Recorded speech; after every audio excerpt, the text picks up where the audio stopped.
Hi, I'm Rachel. Welcome to Rachel and Rachel Crash Course APUS History. Today we are going to be learning about the Battle of Little Bighorn, also known as Custer's Last Stand.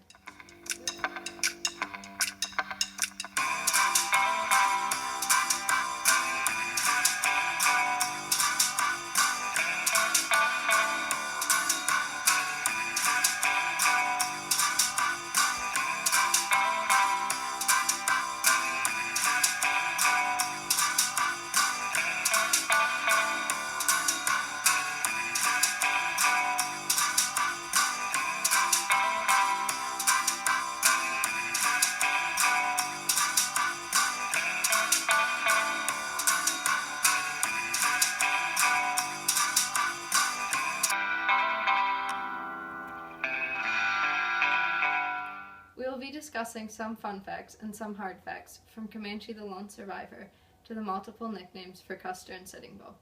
Later in the video, we have a special treat for you guys brought to you by my companion and film director, Rachel. So to begin, we have some background. The Battle of the Little Bighorn was a battle between the 7th Infantry of the U.S. Cavalry and the Sioux Alliance. The U.S. Cavalry was led by General Custer, and the Native American Alliance was led by Chief Sitting Bull and Crazy Horse. The battle was caused by tensions between the natives and the U.S. citizens over land. White Americans had found gold in the Black Hills of South Dakota, forcing the resident tribes out of their ancestral homes and into the Sioux territory of South Dakota. The U.S. cavalry was sent out to get rid of the natives in the area and force them onto reservations. The natives refused and formed an alliance to fight against the cavalry. On a warm afternoon in the middle of June, Custer and his men went out to perform their duty to the state and expel the natives. But to their surprise, they found themselves trapped and surrounded by the natives with their backs against the Little Bighorn River. Custer and his men were quickly slaughtered and crushed by an overpowering Native American force. According to history, not one of Custer's men survived, save Comanche. Miss Rachel, wasn't Comanche a dun-colored horse about 15 2 hands high and around the age of 21 during his service in the infantry? And wasn't he the only survivor of the slaughtering at the Little Bighorn? Yes, annoying me from the past, he was. During the battle, Comanche was shot in the hindquarters by an arrow, but continued to carry his rider through the fray. Comanche was shot several more times by both bullets and arrows. Later, once the battle was over and men from the base camp came out to look for survivors, they found Comanche lying in a ravine struggling to get up. The men got him up and brought him back to the base camp, where he was treated and cared for. He was then awarded with medals of valor and courage, and he retired shortly thereafter to a quiet and happy life as a companion cart horse. Later, when Comanche died, they had him stuffed and displayed in a pressurized bulletproof case in the University of Kansas Natural History Museum. Why Kansas? I don't know, but someone somewhere thought that was the best place for him. Okay, sorry to sidetrack. Let's get back to the battle, because as promised, my colleague Rachel has a very special treat for us today. So let's go to the thought bubble.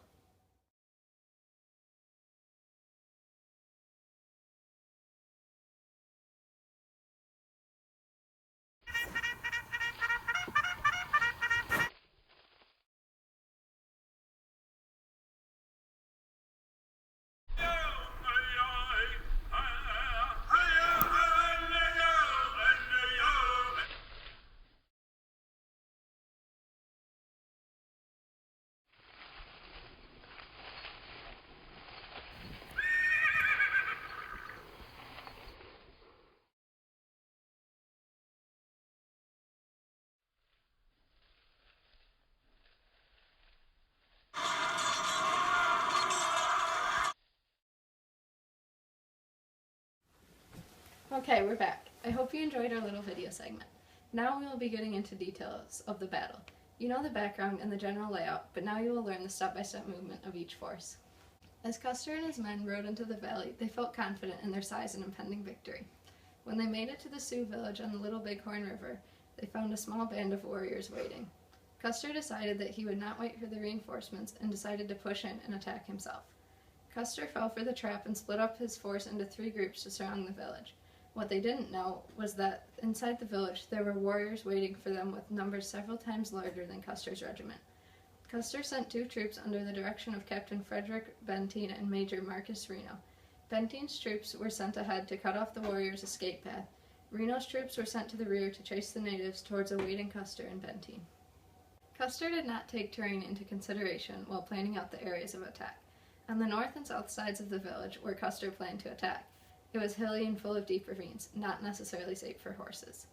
Before Custer and his men could do anything, they found themselves surrounded by the native army. The natives forced Custer's forces back towards the Little Bighorn River and blocked all routes of escape. Then they charged. It took less than an hour for the natives to slaughter every single man in Custer's cavalry.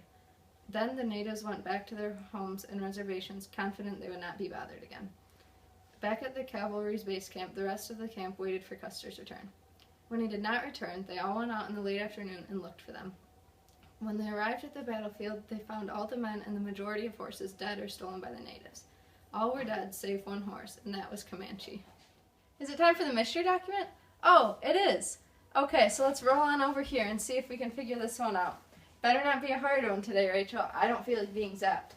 Oh wait, we have a change of plans. My colleague wants to do the mystery document today. Good for you, Rachel. Hello, everybody. I'm the mysterious person Rachel keeps telling you about. Okay, let's do this. I'm feeling pretty confident in my abilities today. The rules of the mystery document are simple. I'm going to read a mystery document and try to guess what it is, but the catch is that I'll be testing my skills against the fate of being zapped by the dreaded shock pen. If I guess the document wrong, I get zapped. If I guess correctly, I live another day shock-free. Let's get going with this. I can't bear to wait any longer.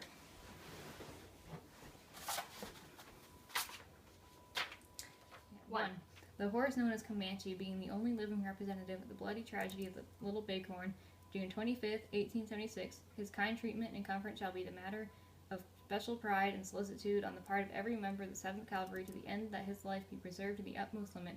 Wounded and scarred as he is, his very existence speaks in terms more eloquent than words of the desperate struggle against the overwhelming numbers of helpless conflict and the heroic manner in which all went down on that fatal day. 2. The commanding officer of Company 1 will see that a special and comfortable stable is fitted up for him. He will not be ridden by any person whatsoever, under any circumstances, nor will he be put to any kind of work. 3. Hereafter, upon all occasions of ceremony of mountain regimental formation, Comanche, saddled, bridled, and draped in mourning, and led by a mounted trooper of Company 1, will be paraded with the regiment, by command of Colonel Sturgis E. A. Gurlington, First Lieutenant and Adjutant of 7th Cavalry. Oh, I know that one. That's easy. That's General Orders Number 7 that protected Comanche from being put back into service or ever being ridden again. Thanks for an easy one, Rachel. Back to you. Okay guys, I'm back just to wrap up this little learning experience with a few fun facts. Did you know that Custer had nicknames such as curly and yellow hair? Did you know that Custer also liked to wear cinnamon-scented oil in his hair? Weird, right? Did you know that Crazy Horse was called Curly also, and that his real name was In the Wilderness, but he eventually took his father's name? Pretty cool, right? Well, that's a good place to stop. Thanks for watching Rachel and Rachel Crash Course APUS History. See you next time, or whenever we decide to make another video, but that seems unlikely. Bye! Thank you today to our director and producer, Rachel King, our host, Rachel Richard, our videographers, Rachel King and Rachel Richard, our Me from the Past, Rachel King, our Native American and Cavalry rider, Rachel King, our horses, Smokin' at Bay, commonly referred to as Smoke, Investor's Tough Dude, also known as Tough, and a special thanks to John Green for inspiring our video layout. Okay, we're back. I hope you enjoyed. Oh, I didn't do it. Put back in service after. No. Okay, we're back. Oh.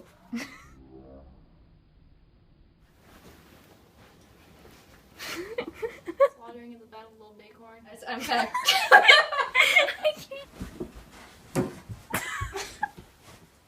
You started going silent. Oh. Mystery document reads: Headquarters 7 United States Cavalry, Fort A. Lincoln, DT, April 10th, 1878. General Orders Number. Oh wait, that's the title.